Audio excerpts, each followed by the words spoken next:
Hello everyone.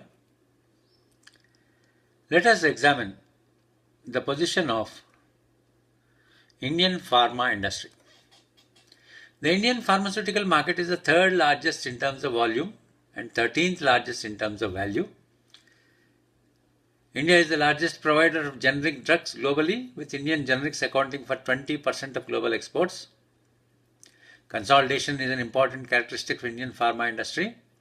Industry is highly fragmented. India enjoys an important position in global pharma sector.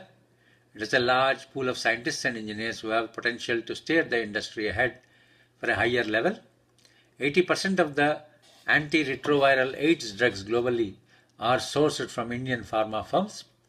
UN-backed medicinal patent pool has signed 6 sub-licenses with Aurobindo, Opla, Desani, Emcure, Heterolabs and Laurus Labs, allowing them to make generic anti-AIDS medicines for 112 developing countries.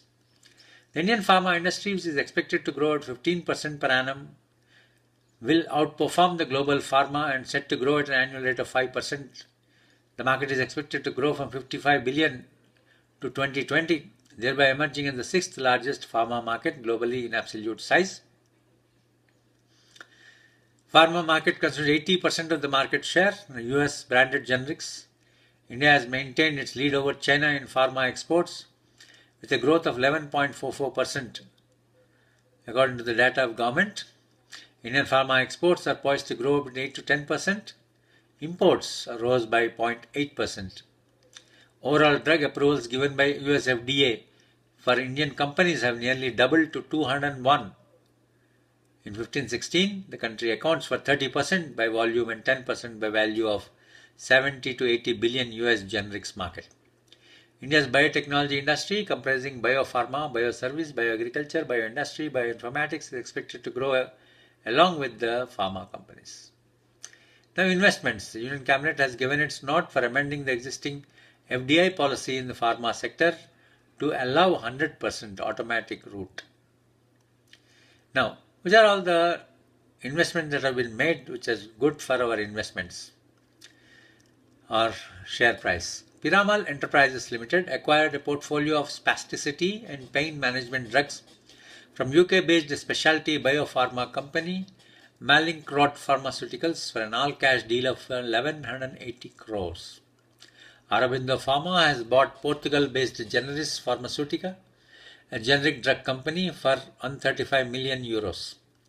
Sun Pharma Industries, India's largest drug maker, has entered into agreement with Switzerland-based Novartis AG to acquire latest branded cancer drug Odamzo for around 175 million US dollars. Kedara Capital Advisors LLP, a private equity firm, plans to invest 430 crore to acquire a minority stake in Hyderabad-based diagnostics chain Vijaya Diagnostics. Sun Pharma Industries plans to acquire 85.1% stake in Russian company Bios Intets for 24 million for increasing its presence in Russia through local manufacturing capability.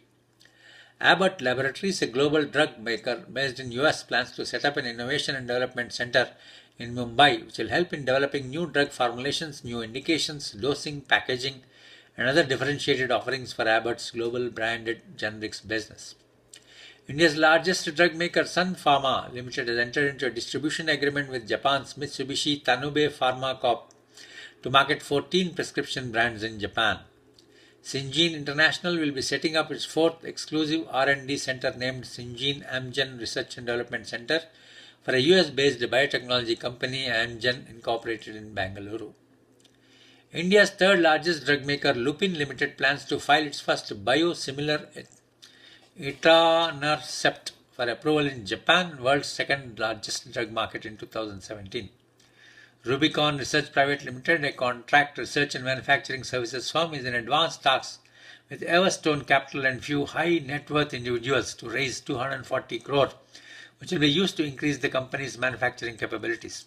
Lupin Limited plans to acquire a portfolio of 21 generic brands from Japan-based Shonogi and Company Limited for 10 billion, which will help $10 billion US dollars, which will help to strengthen its presence in the world's second largest pharma market.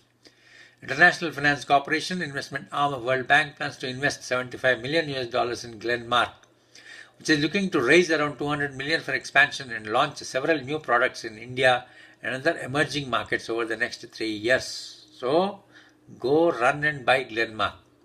Cipla Limited plans to invest 600 crore to set up a biosimilar manufacturing facility in South Africa for making affordable cancer drugs and growing its presence in the market.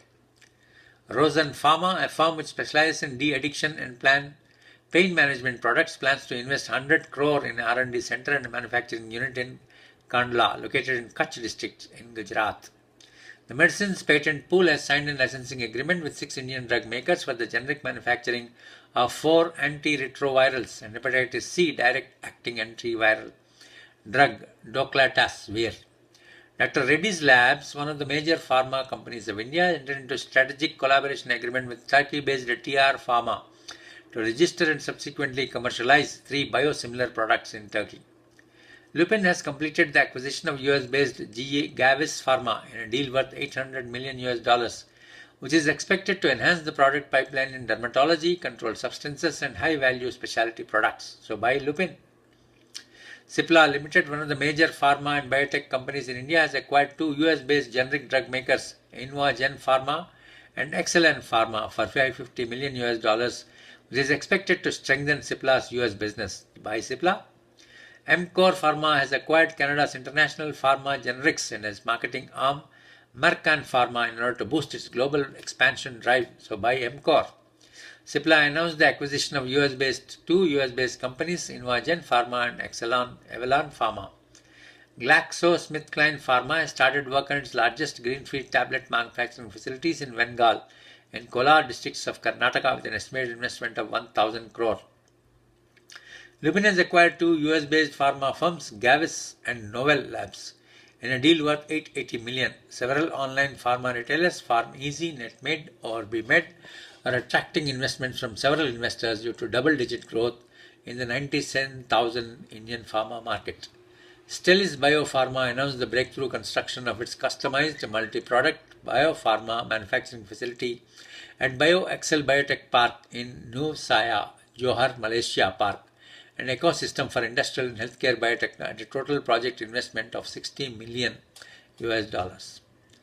Strides Arcolab entered into licensing agreement with US-based Gilead Sciences Inc. to manufacture and distribute the latter's cost-efficient TAF product to treat HIV patients in developing countries. The license to manufacture Gilead's low-cost drug extends to 112 countries. So buy Strides Arcolab fast.